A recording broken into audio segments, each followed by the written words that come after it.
అక్క.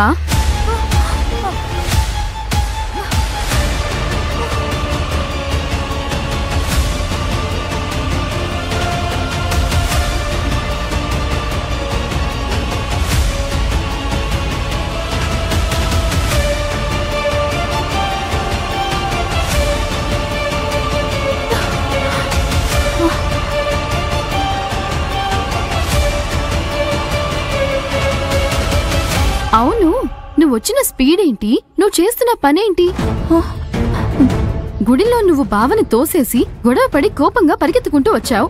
నువ్వు ఏదైనా చేసుకుంటావేమోనని భయపడి నేను వెనకాలే పరిగెత్తుకుంటూ వస్తే నువ్విక్కడ గోరింటాకు నూరుకుంటూ కూర్చున్నావా? గోరింటాక? భలే కిలాడివక్క నువ్వు.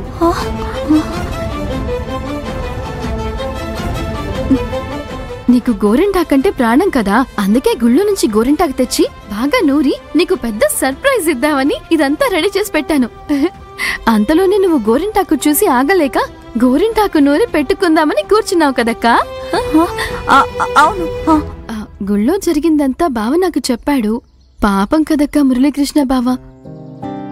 ఏదో చాలా ఏళ్లుగా నీ మీదున్న ప్రేమతో అలా చేసుంటాడంతే. అతను నీకు కాబోయే భర్తే కదక్కా. ప్రేమగా బుగ్గ మీద ఒక ముద్దు పెడితే తప్పేంటక్కా? నీ ప్లేస్ లో గనక నేనుంటేనా బావ ముద్దు పెట్టడానికి ముందే నేనే ఎదురుగా వెళ్లి బావకి 4 ముద్దులు పెట్టేసేదాన్ని. అదంతా ఒక సరదా అక్క, అది ఒక కిక్కు.